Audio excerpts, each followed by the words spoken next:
Sometimes we try too hard with a strong desire for results. We try to control the mind, put it onto our meditation object, fight with thoughts, sleepiness, and all the time we're increasing our attachment rather than letting go. We're attaching to a sense of self and the desire to get something from the meditation. And that can result in physical discomfort because we're trying too hard, trying to control the mind. And it can result in mental agitation.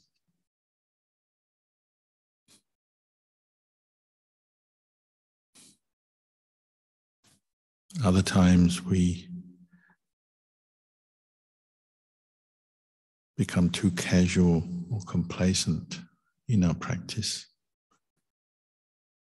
And we don't try hard enough. And our body is sitting there,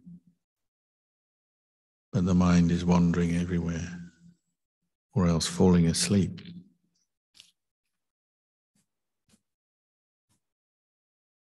Maybe it's because we don't have enough self-confidence yet in the practice, or enough faith in the Buddha.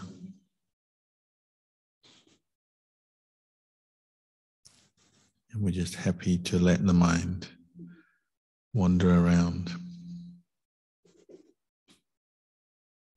We don't yet have that sense of urgency. So either way, we're learning to find the balanced effort. And that comes through experience. So from time to time over the next period, just bring your attention to the breath, take a few deep breaths, and observe what kind of effort you're putting into your meditation, because it's a long period of time. And if you need to increase your effort, we'll do so. Or if you need to relax yourself, let go of some of that craving for results, then do so.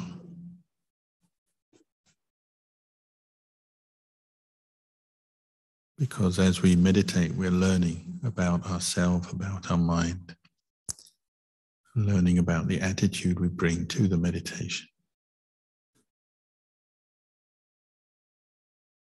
And the aim is to abandon the causes of suffering from the mind, not to increase them. So we have to observe the attitude we bring to the meditation.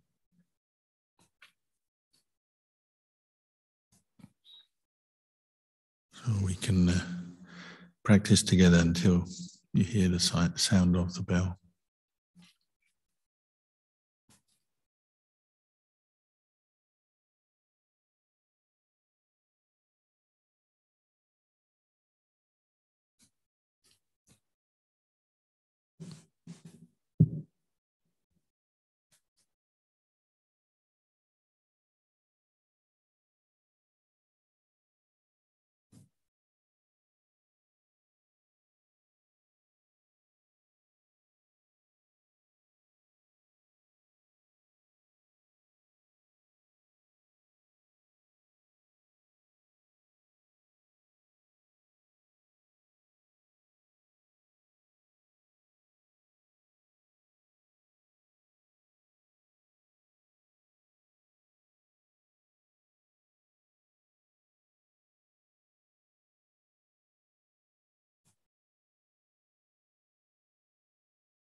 Good evening. We'll continue our evening program with chanting, which you'll find on page 17 of Chanting Book, Volume 1.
Yosoa bhagava arahang samma sambuddho sawakato yena bhagavata dhammo supatipanno yasa bhagavato sāvaka saṅgho Dhammayam bhagavantang sadhammang sasanghang imehi sakare hiyatarahang arobitehi abhipujayama sadhuno bante bhagava suchira parinibbutapi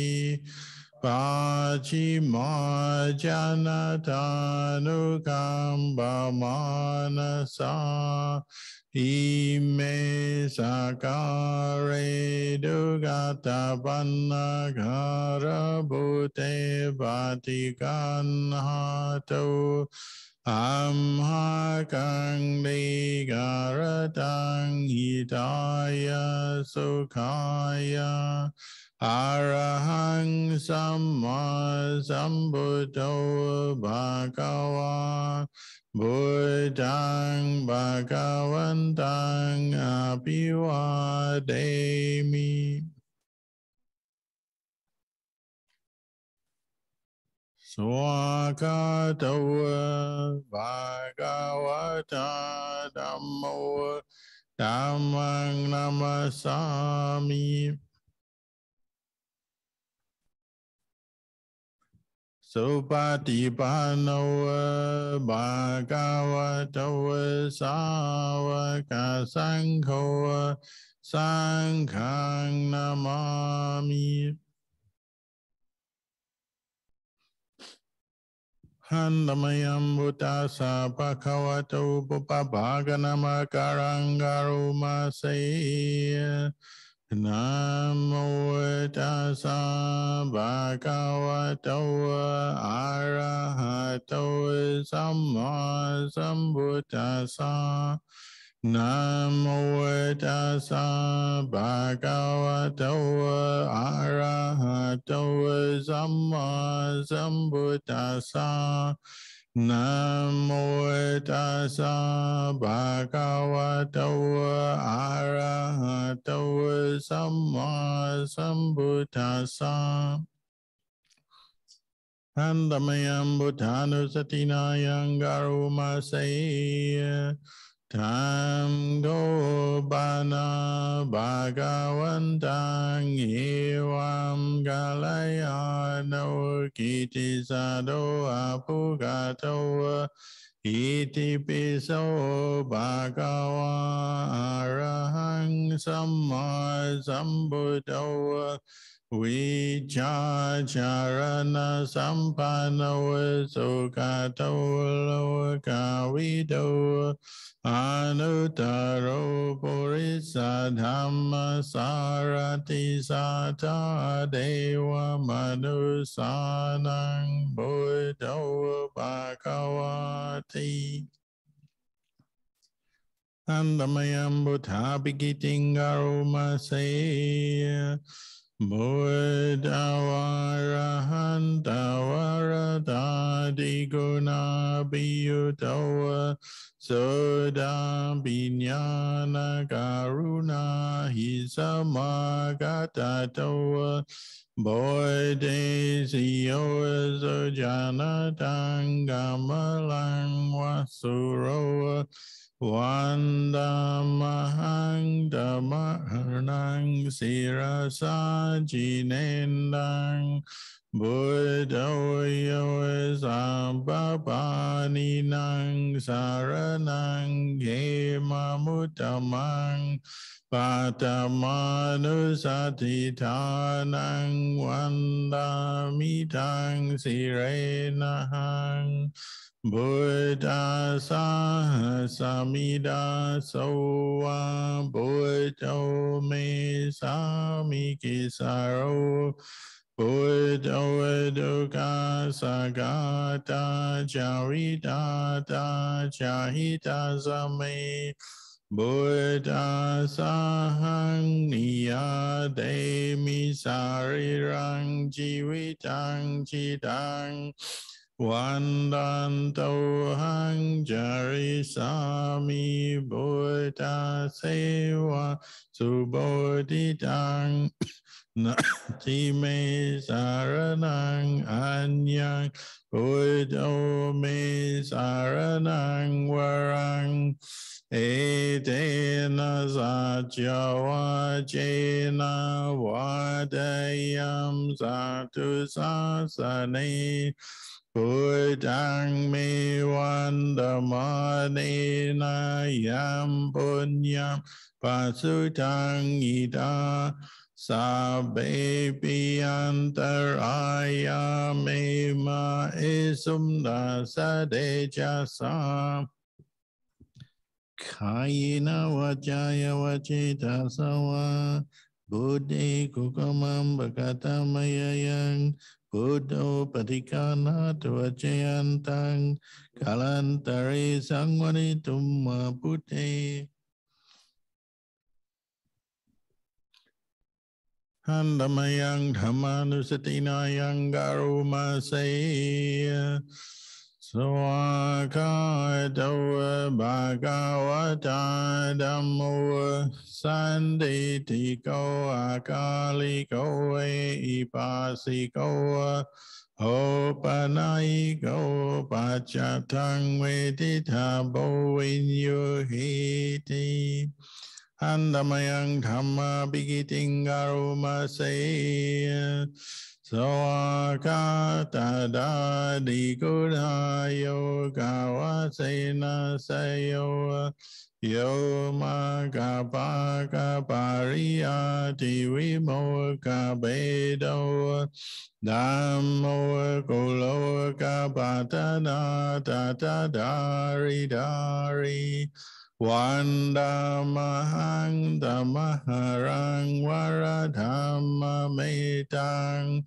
Dhammo yo sabbapāninang saranang khemamuttamang Duttiyanusatitanang vandamidang sirenahang Dhamma sahasamida soa Dhammo me samikisaro Dhammo dukkha sagata javidata jahidasame Dhamma sahang niyademi sarirang jivitang chidang Vandantohang jarisami Dhamma seva sudhammatang Nati me saranang anyang Dhammo me saranang varang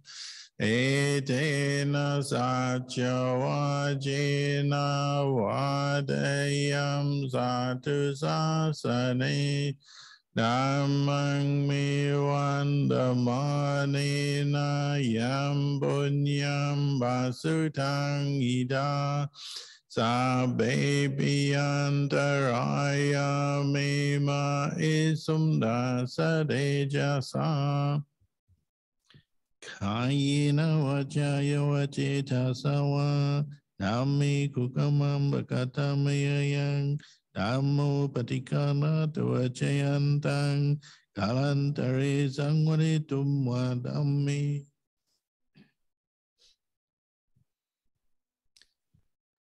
Kandamayang sanghanusatinayang garumasaya Subhati bhanav bhagavato savaka sangho Ujo pati bhanav bhagavato savaka sangho Nyaya pati bhanav bhagavato savaka sangho Samiji pati bhanav bhagavato savaka sangho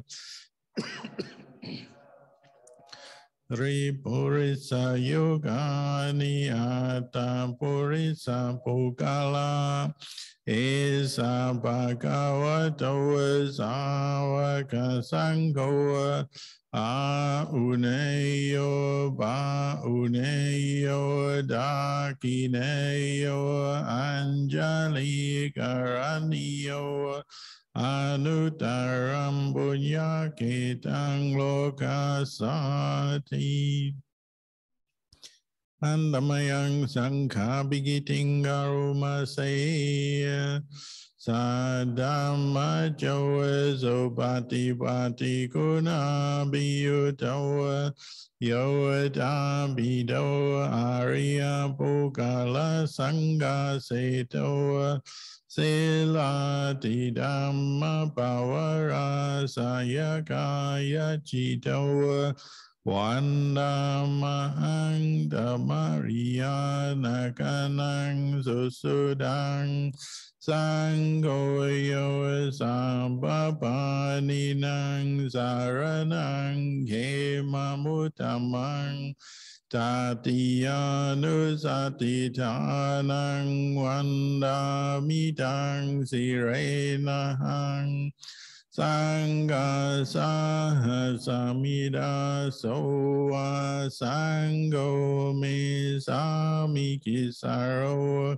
Sangho dukkha sagata javidata jahidasame Sangha sahang niyademi sarirang jivitang jidang Vandantohang jarisami sangha sobhatipanatang Nati me saranang anyang sangho me saranang varang Etena sacha vajena vadayam satu sasane Sanghang mi vandamane yam punyam vasudang ida sabbe piyantaraya me ma isum dasade jasa Kayena wajaya wajita sawa Sangye kukumam bhagata mayayang Sangho padikana tuajayantang Kalantare sangunitum wa sangye.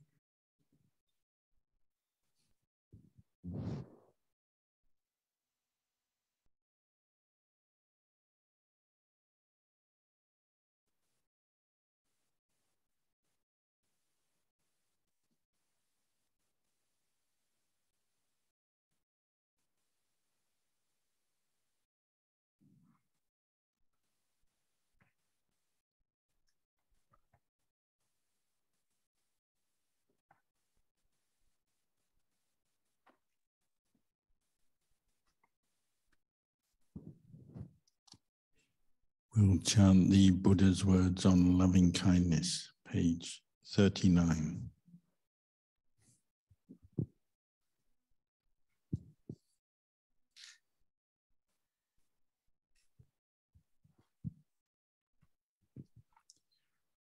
Now let us chant the Buddha's words on loving kindness. This is what should be done by one who is skilled in goodness and who knows the path of peace.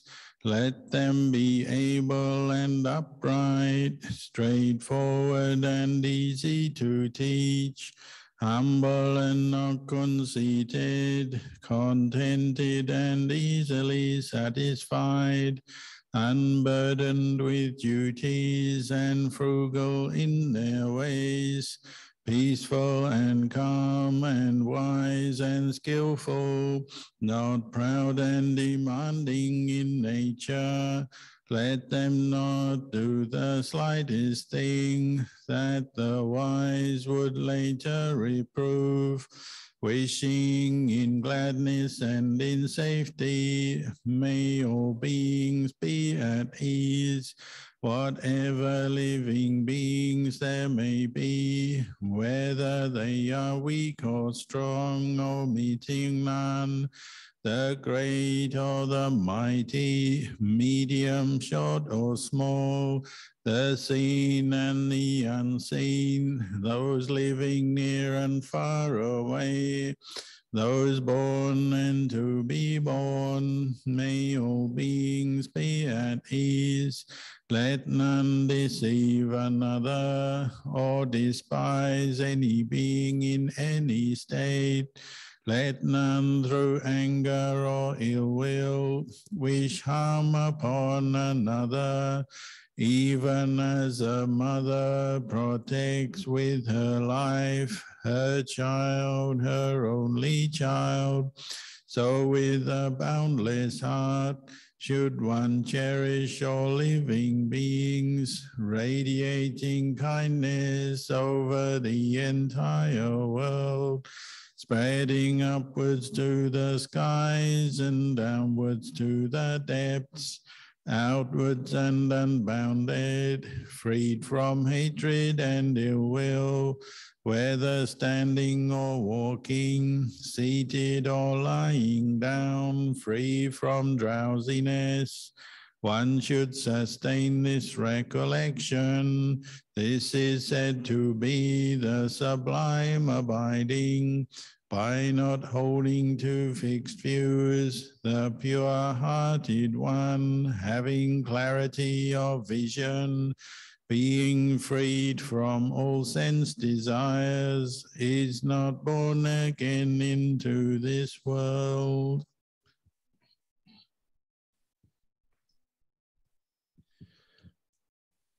Page 31, verses of sharing and aspiration.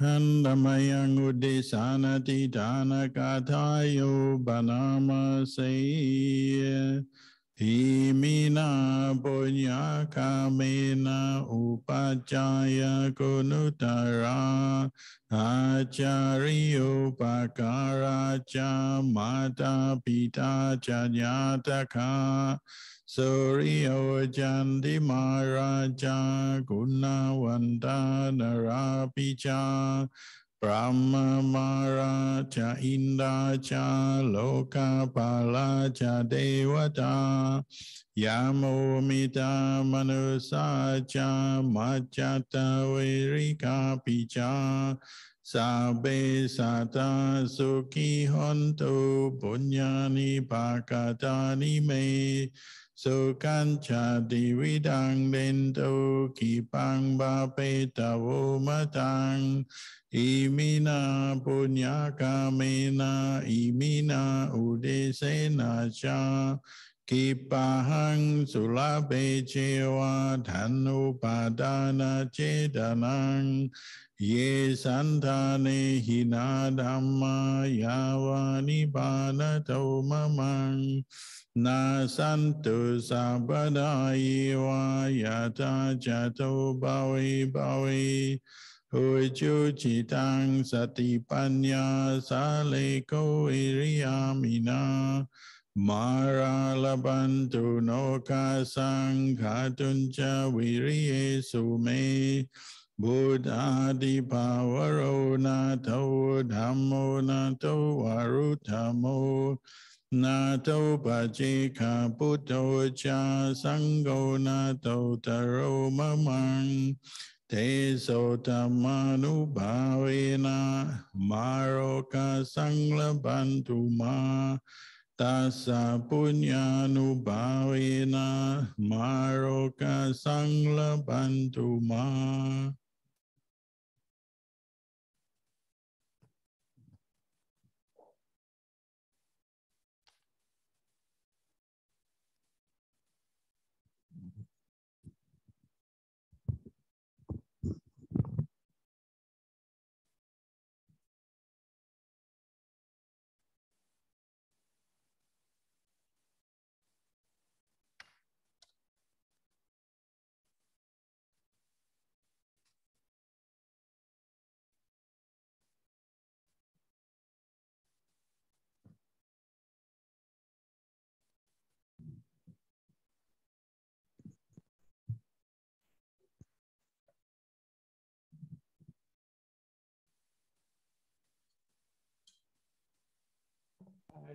Hi, brothers and sisters. So, on behalf of the retreatants, I will be chanting the formal request for a dhamma talk.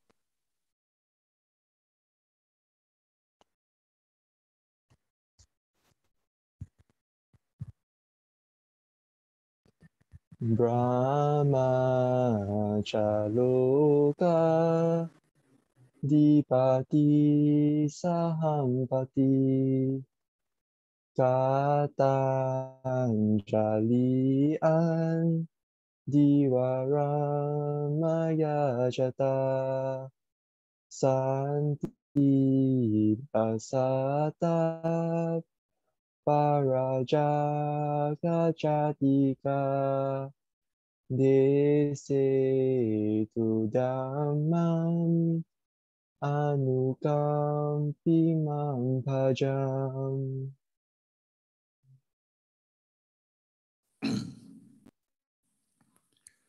Namo tassa bhagavato arahato samma sambuddhassa.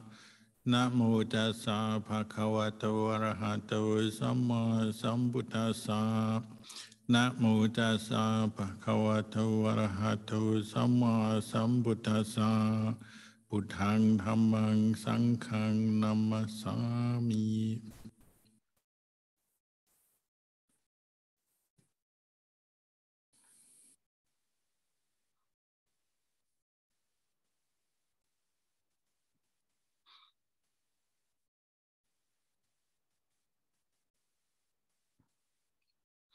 Sometimes people look at Buddhist monks and nuns with their shaven heads and their robes, and already they think they must be enlightened.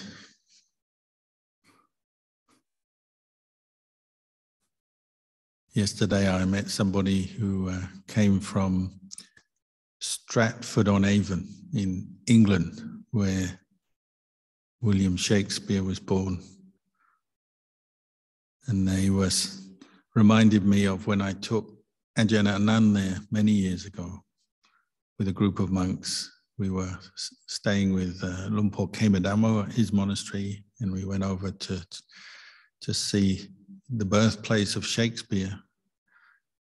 And there was a whole group of tourists outside, a lot of school children and others. And when they saw us walk up, there's about 6 monks in the group. They all left Shakespeare's house and swarmed around us. And they said, "Are you Buddhas?" They seemed very impressed. So I had to say, "No, we're not Buddhas, we're students of the Buddha." But just because you shave your head and you put the robes on doesn't yet mean you're enlightened.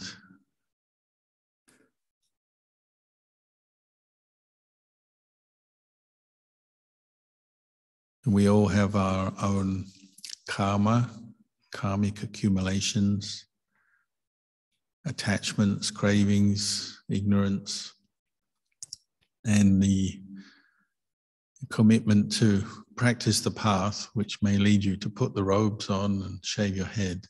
That's the starting point of the practice, but you still have to work with all these mental defilements. And so if you're a layperson and you're thinking, oh, it's easy for those monks, they can practice all day long and they'll get to Nibbana quickly. Well, it's not a sure thing. The practice and the progress in the practice depends on many, many different factors. And a layperson can practice well and maybe even better than a monk if they have their faith and they put effort into the practice. They keep the precepts, devote themselves to developing mindfulness and then investigating the Dhamma, freeing their mind from delusions, greed, anger, and delusion. A layperson can progress just as well as a monk or a nun, or even quicker.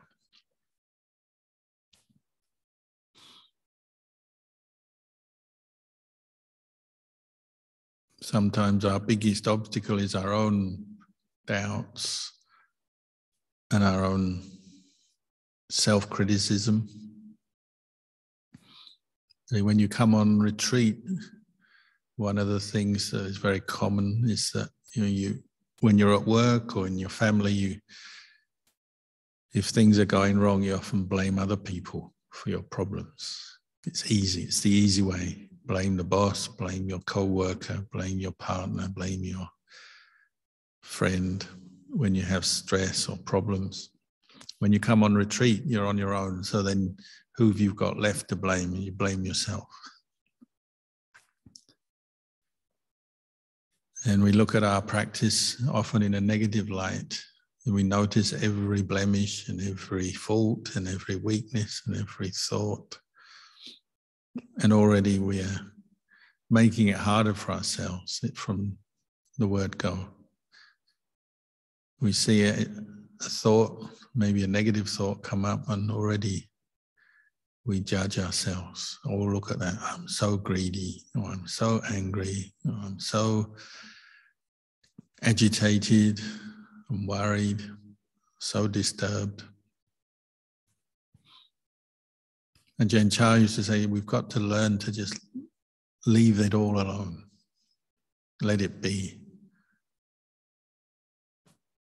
So thoughts come up, and then what do? They pass away. They arise, they pass away. That's what thoughts do. That's what feelings do. That's what moods do. And they arise and they pass away because they're sankharas, they're not certain. They're conditioned things. The problem is we take them as self. We identify with them. My greed, my anger, my thoughts, my feelings, my emotions. Ajahn Chah said, just learn to leave them alone. Just watch, but don't get involved. They are what they are. The body is just what it is. The body gets older every day, and as it gets older, we don't like what we see in the mirror. But that's the body. The problem comes when we say it's my body. Then we say, I don't like it if we're getting old, or we have aches and pains or sickness. But if you can be mindful and you see the Dhamma, then this sense of self and attachment starts to disappear. So then the body is just the body, or merely the body. Then there's no problem. Body gets old, well, that's what bodies do, but there's no me, there's no person who's getting old. It's not my problem, it's just a body getting old, or a body getting sick, or a body having pain when you sit on the ground for a long time and you get a pain in your knee. Feeling is merely feeling. It's what mindfulness does. It gives you the right perspective on feeling. Pleasure is just pleasure, pain is just pain. When there's mindfulness, you take out this sense of self out of the experience, and it is just what it is. Body, feeling, mental states, positive, negative, wholesome, unwholesome. And then the process of cause and effect. And what we're doing is one set of causes. We're developing one set of causes. We call it the practice, the development of the Eightfold Path.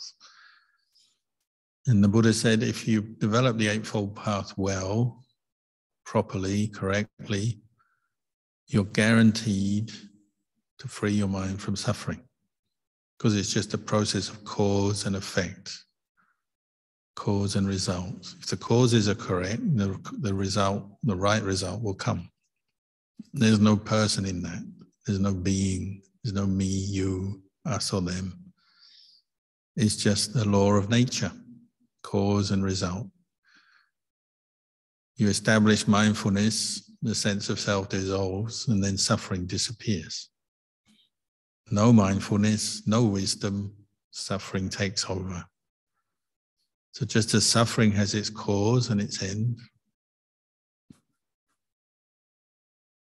the end of suffering, the path that leads to the end of suffering, freedom from suffering also has its cause.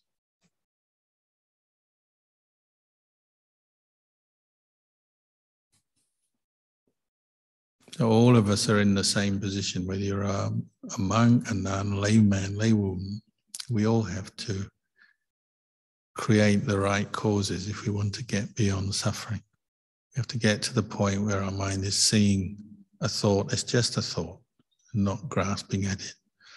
Feeling is just a feeling. The body is just the body.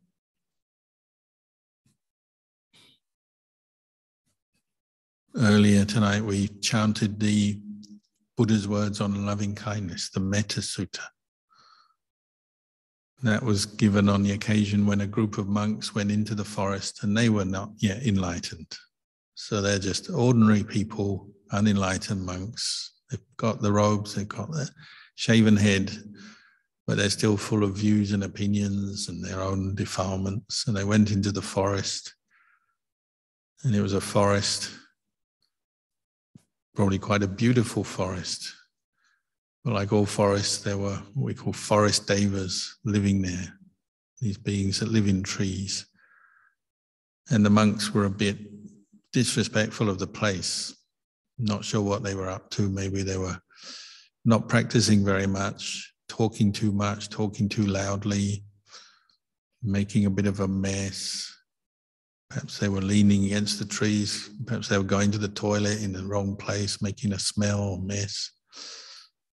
So after a while, they all started to experience this really strong, pungent, unpleasant smell being emanated from the forest. And this smell gave them headaches, made them nauseous and feel sick. In the end, they couldn't stay there. It was just too unpleasant. They felt too ill. So So they packed up and left. And they went back to the Buddha. I think he was staying at Jetavana monastery. And the Buddha saw them coming back into the monastery. He saw they all looked pretty sickly and they're holding their head and rubbing their tummies and their skin looked a pale colour. So he said, "What's wrong?" And they said, "Well, they went to the forest and they all started to feel sick and there was a terrible smell there and the atmosphere was awful. Couldn't stay there." And the Buddha knew exactly what had happened. They'd gone and they weren't very mindful yet, not very restrained, talking too much, not practicing meditation, not studying, not doing their chanting. And you realize that the beings that lived in that forest weren't impressed at all. These monks were not respectful, not well practiced, so he gave them the teaching. He said, "Oh, you've got to go back to that forest, but this time you've got to go with a heart of loving kindness for all beings. You've got to have a mind with peace, respect, kindness, compassion, all those qualities we chant in the Buddha's words on loving kindness." He said, "Go and recite this teaching and it will put you in the right frame of mind to practice, and then all those beings in that forest, they'll be happy too. And things will be totally different if you go back and use this teaching." So they did, and the forest became very pleasant to stay. And they thought, "Oh, what beautiful trees, and beautiful atmosphere, it's peaceful," and and their meditation went well from then on.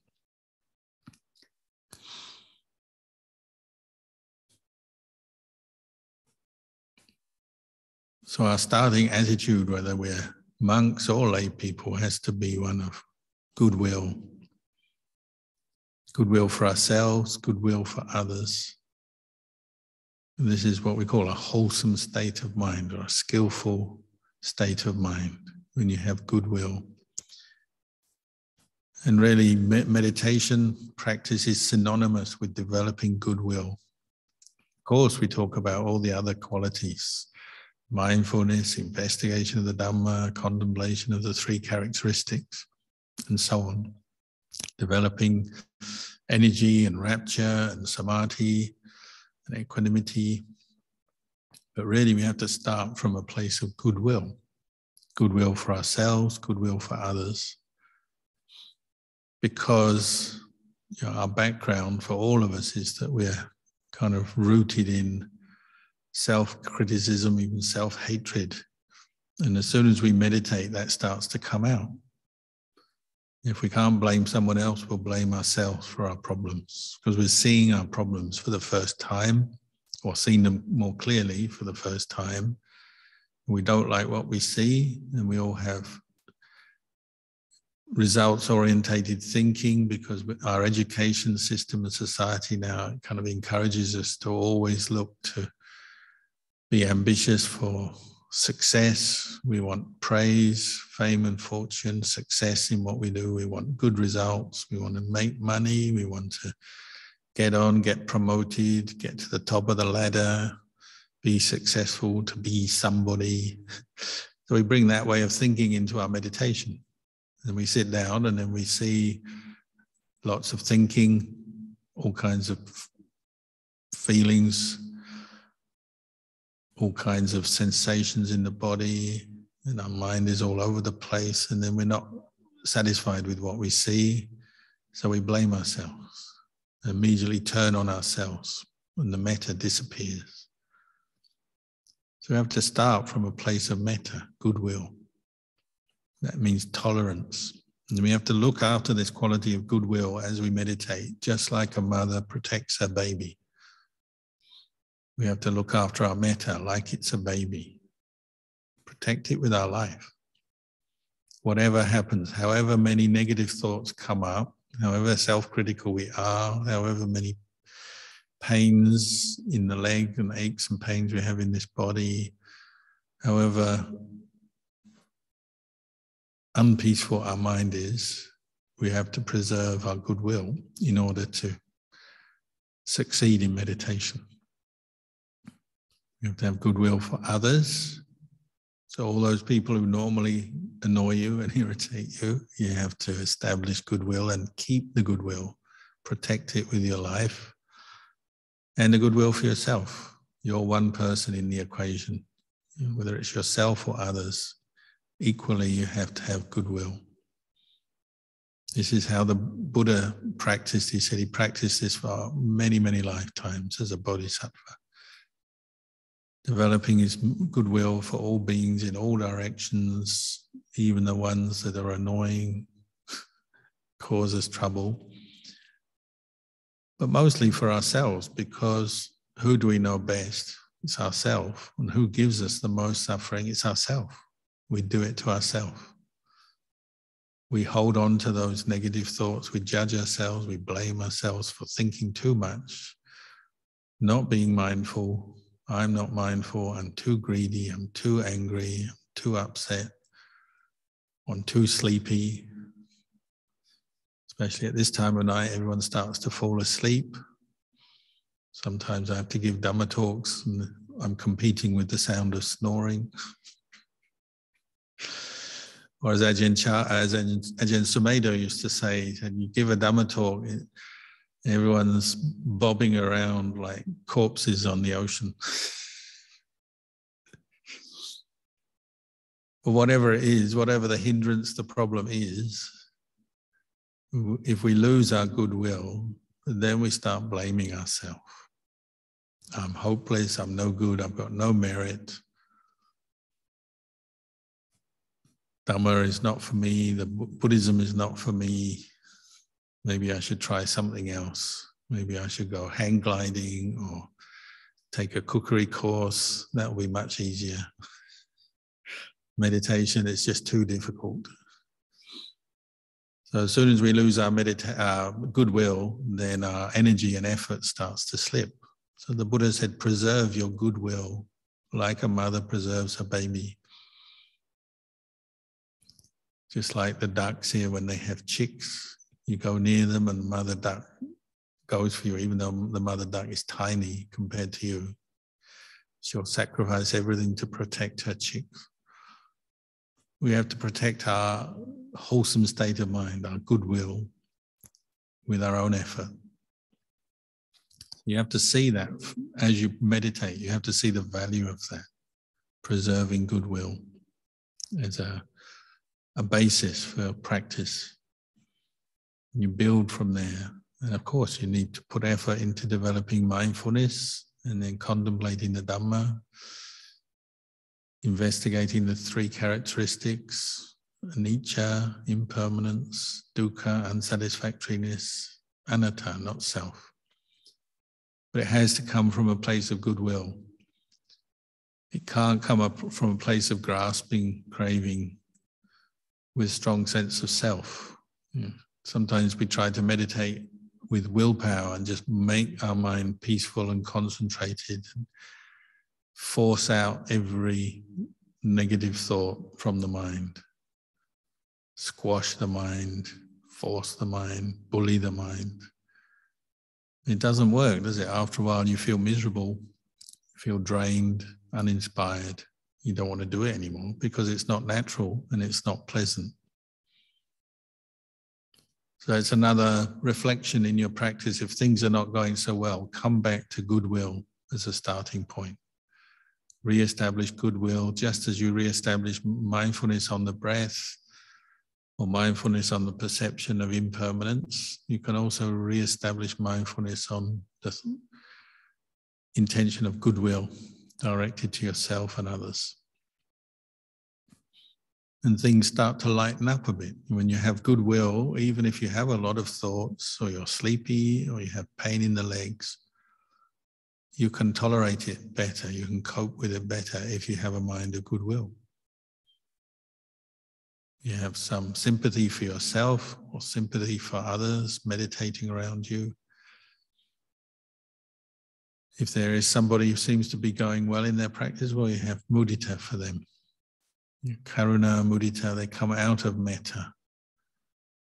These are the Brahma Viharas, and these are the foundations for a wholesome state of mind and for developing insight.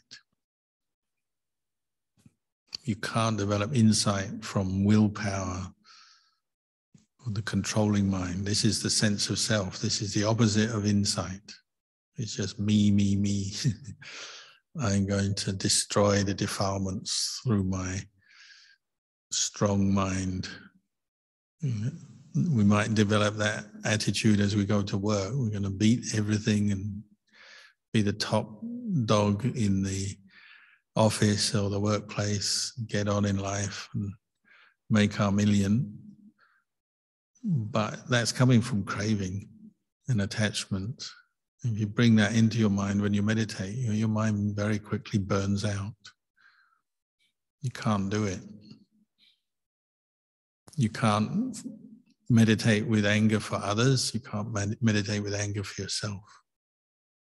It won't work. So we have to calm ourselves down through goodwill and then introduce mindfulness and then introduce insight.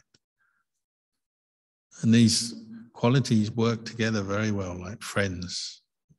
Goodwill, mindfulness, insight into impermanence. They fit together very well in the mind. They support each other. Because when you develop goodwill, you start to relax a bit. You let go, you can smile a bit.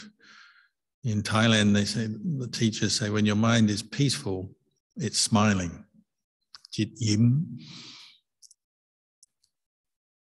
You know, it's like a little smiley face inside because you let go of your anger, your ill will, your irritation.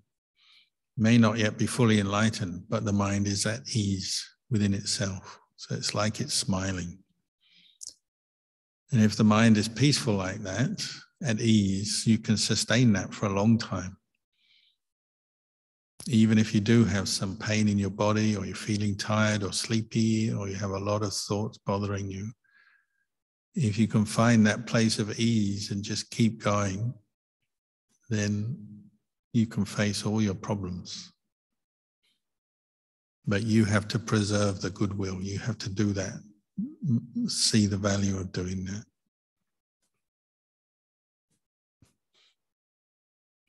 So we can't force ourselves to go to enlightenment. We can't fight our way through, although we do put a lot of effort into our practice. So it's a form of fighting, true, but generally we associate the idea of fighting with aversion. We can't achieve it through aversion or willpower. It has to come through a more subtle kind of effort. The effort, just like the mother preserving her baby. There's certainly effort and a struggle there, but it's coming from love, from goodwill.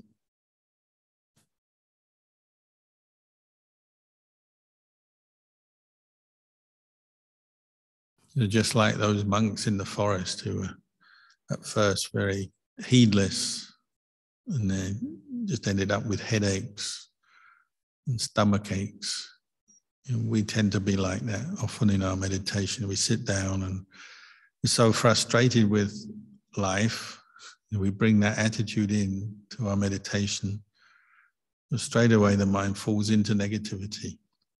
Maybe you see some old mental habits coming up and you feel tired having to keep looking at your same old mental habits. But that's the reason you feel tired, is because you've lost the metta at that point. You've lost the goodwill.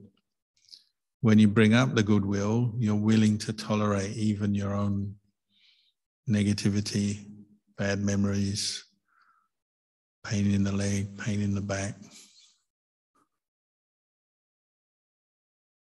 or just being a pain.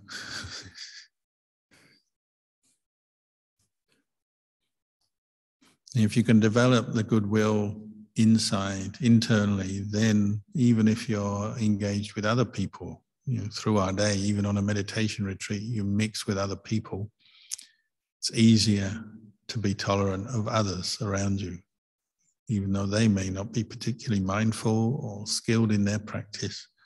You can tolerate them. You can be at ease with them. Everything starts to go better.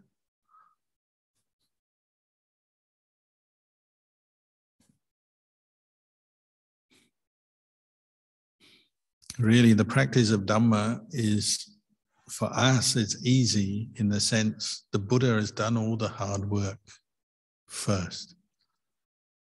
He had a very difficult job because he didn't have a teacher. He learned with the foremost teachers of the day in India. The best meditation masters taught him jhana, but they couldn't bring him to enlightenment because they lacked some of the wisdom. They hadn't penetrated these Four Noble Truths. And he realized that. He studied with them until they recognized he's just as good or better than them in the meditation. But he could see they still have a conceit, self-view based around their attainment of samadhi. They still hadn't cut off attachment to the world. So off he went on his own to practice, and that's where he developed this insight into the Four Noble Truths. So craving and attachment is the root cause of our suffering. But he did that through his great effort, his wisdom, his compassion, and then he came to teach us. Even the Buddha said he didn't actually create the Dhamma or make it happen. It's not like he's some special person. He was just somebody who discovered the truth. The truth is already there. It's not like he brought it into existence. The truth was there already. It's just nobody had discovered it. Nobody had realized it.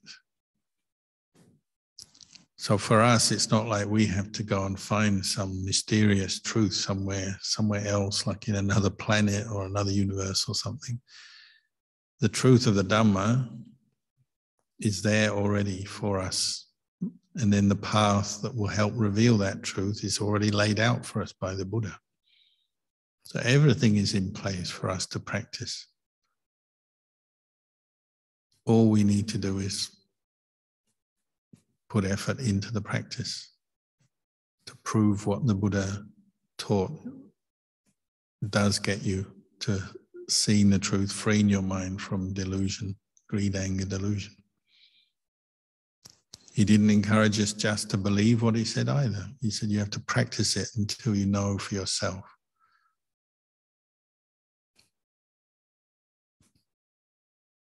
So his teachings came from kindness and compassion for other beings. You know, he could have just sat there under the Bodhi tree, saved himself a lot of trouble, just enjoyed his enlightenment experience.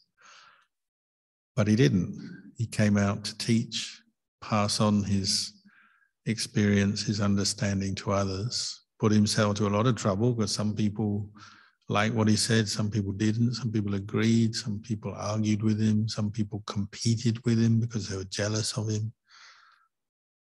He had to go through a lot of suffering to get the Dhamma out there, get people to see the Dhamma, practice the Dhamma. But of course, he wasn't suffering in his mind, but he just put himself through difficulty and hardship. No way around it.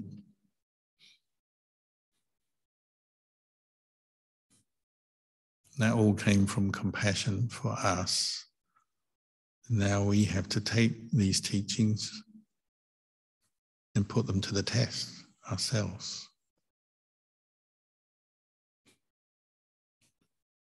So if you're meditating and you start to have more, start to judge yourself, have more self-aversion, and that gives rise to more doubt.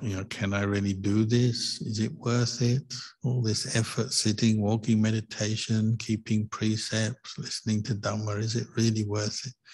And when the doubts come up, you have to just patiently be with them, come back to the goodwill, the mindfulness, and just watch. Even doubt is just another mental state, isn't it?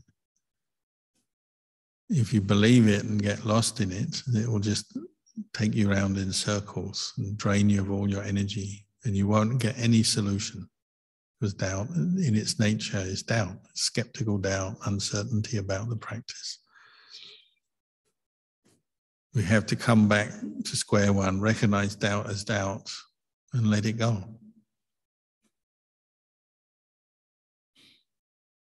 And one thing the Buddha said is that you can do this. Everything he taught is something that we can do as human beings. He didn't teach some special practice that only a few people have the ability to do. Everyone has the ability, everyone can do it. It's just whether you have the willingness, the interest, the faith to try. So no one is born innately defiled and just destined to suffer forever and ever, even though it feels like that. You know, when you have a mood of despair, you think, this is all I know. It's gonna be like this. I've reached the end of my life, my end of everything good in the world. My life is hopeless. And despair is like that. But I imagine most people, you know, they've had times in their life when things went wrong and they had despair, but then it passes, doesn't it? Even the worst kind of despair, depression, is still what we call a sankhara. It's a mental state, a mental condition that arises and ceases. So if you've had despair before and you're sitting listening to this talk right now, you should be able to recognize this simple fact that that despair arose and passed away. It was an emotion and it may have been very unpleasant, but it's not permanent.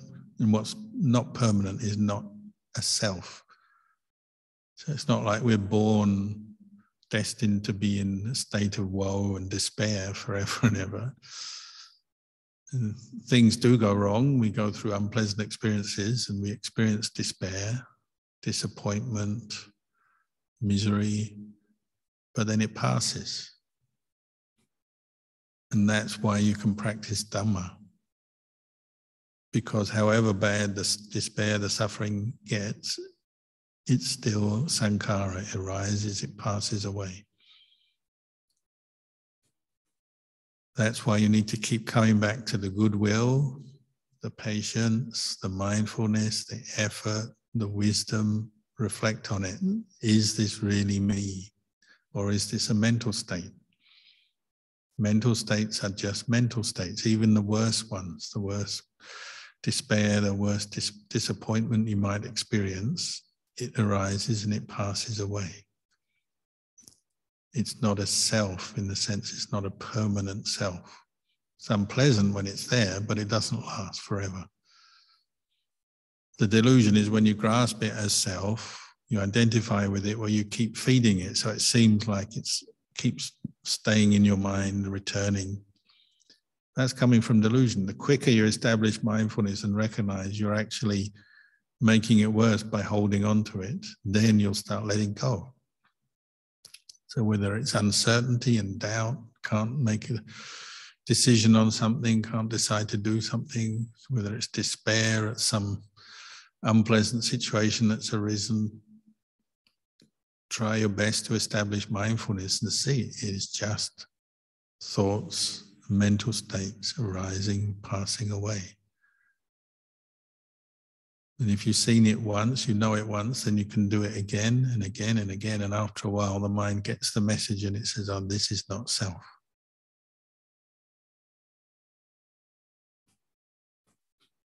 And the practice of insight, developing insight, it's using these perceptions as tools, recognizing the impermanent, changing nature of mental states, feelings, physical sensations, recognizing the unsatisfactory nature, the lack of true happiness in them, recognizing the lack of self. What's impermanent cannot be a self. It's not saying there's nothing there. You may feel lousy from time to time. So that feeling is not saying the feeling is not true. It's just there's no self in it. If you can bring your mind to take one step back and recognize that, then the suffering starts to fade. When the suffering fades, what's left? Well, goodwill, mindfulness, wisdom, all the good qualities are left.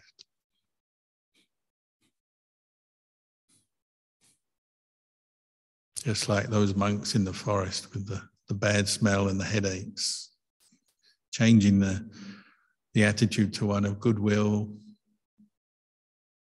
developing a more positive attitude to their situation, suddenly the suffering lifted. You know, all those words we chanted tonight: humble, not conceited, easy to teach, easily satisfied, frugal, not demanding, not proud, developing goodwill to all beings, whether they're high or low, near or far, coarse or refined. You like them, you don't like them. You know, the mind of the meditator is like this. In the end, you just send out goodwill in all directions.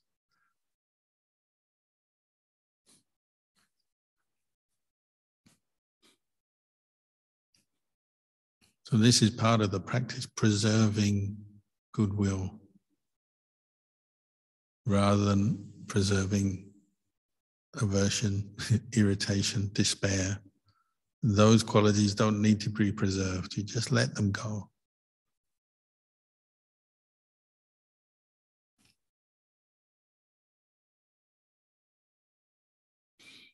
So I'll leave you with these reflections tonight, and we can end the session here, and then tomorrow morning, 6 a.m. Melbourne time, we'll be back with morning chanting and meditation. If you've got the energy, you can carry on meditating tonight, but the live stream is going to end in a moment. Han Dhammayam Dhamma Kataya Sadhu Param Dharamase Sadhu Sadhu Sadhu Anumodami.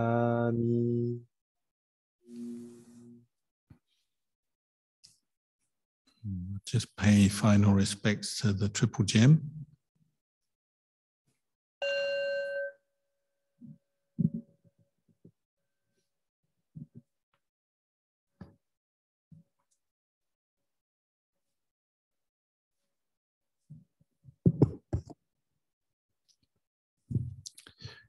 Arahang Samma Sambuddho Bhagava Buddhang Bhagavantang Abhivademi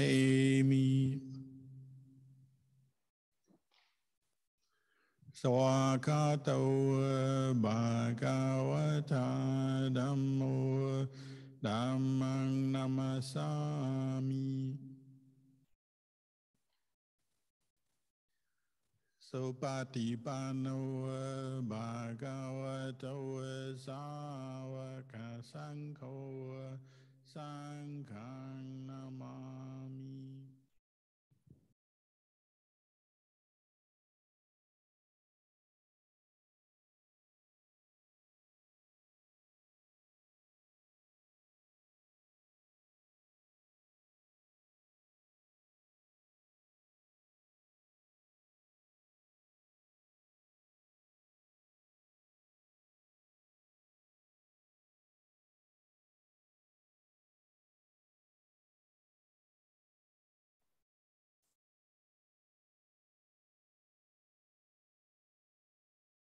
Let us pay respects to Longpo. Bow. Bow.